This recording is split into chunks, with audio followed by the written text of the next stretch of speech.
Ang Heaven's Arena ay isa sa mga pinakaprestiyosong lugar para sa mga hunters at iba pang malalakas na mandirigma sa mundo ng Hunter x Hunter.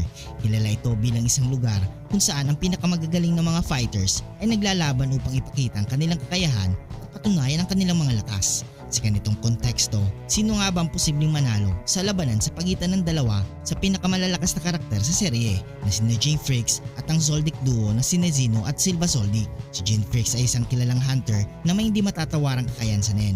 Isa siya sa mga nag-develop ng Grid Island, isang advanced na video game na gumagamit ng Nen. Si Jing ay isang likas na strategic at may malalim na kaalaman sa iba't ibang aspeto ng Nen. Bagaman bihirang ipakita ang kanyang mga laban sa serye, alam natin na siya ay isang napakahusay na mandirigma.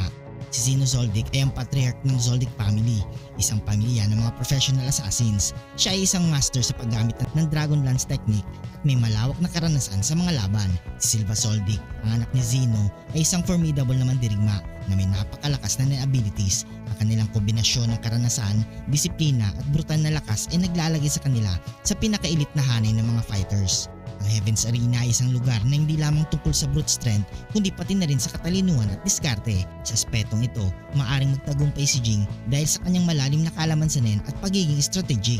Maaring mag-isip si Jing ng mga kakaibang taktika upang magamit ang paligid ng arena sa kanyang pabor. Si Jane Frakes ay kilala sa kanyang hindi matatawarang kakayahan sa strategic thinking at unpredictability. Isa siyang tao na palaging isang hakbang sa unahan ng kanyang mga kalaban na nagagamit ng kanyang talino at creativity upang baliktarin ang anumang sitwasyon sa kanyang pabor. Sa Heaven's Arena kung saan ang bawat laban ay maaaring magbago base sa kalagayan ng arena at mga rules, tiyak na magamit ni Jing ang kanyang kakayahan na mag-adapt at mag-improvise. Halimbawa, kung ang arena ay may mga environmental hazards o special conditions, maaaring gamitin ni Jing ang mga ito upang lituhin at disarmahan ang Zoldyck duo. Ang kanyang deep understanding ng Nen ay magbibigay sa kanya ng abilidad na mag-develop ng complex strategies na hindi agad mababasa ni Zeno at Silva. Si Zeno at Silva ay kilala sa kanilang brutal na pamamaraan at coordinated attacks. Kanilang kakayahan na mag-combine ng kanilang Nen techniques ay isang malaking bentahe. Gayunpaman si Jing ay kilala sa kanyang versatility at kakayang mag-adjust sa iba't ibang sitwasyon. Ang kanyang kaalaman sa iba't ibang aspeto ng Nen ay maaaring magbigay sa kanya ng edge sa isang laban kung saan kailangan ng mabilis na pag-iisip at adaptability. Ang tandem ni Zeno at Silva ay isang napakabrutal na kombinasyon ng disiplina at raw power. Kanilang pamilya ay kilala sa kanilang mga assassination techniques na nangangahulugang sanay sila sa mabilis at mabisang pagpatay sa kalaban. Isang labanan sa Heaven's Arena na maaaring gamitin ng mag-amang Zoldyck ang kanilang coordinated attacks upang i-corner si Jing. Isang halimbawa ng kanilang potential strategy ay ang paggamit ng Dragon Lance ni Zeno upang i-distract pilitin si Jing na mag-focus sa pag-iwas. Habang si Silva naman ay maghahanda ng isang devastating strike gamit ang kanyang explosive power. Kanilang kakayahan na mag-combine ng kanilang Nen techniques ay isang malaking bentahe sa mga labanan kung saan ang precision at timing ay crucial.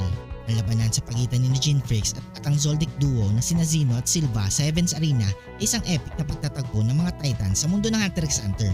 Ang resulta ng laban ay nakasalalay sa kung paano nila magagamit ang kanilang kanya-kanyang strengths at ma-exploit ang weakness ng kanilang kalaban.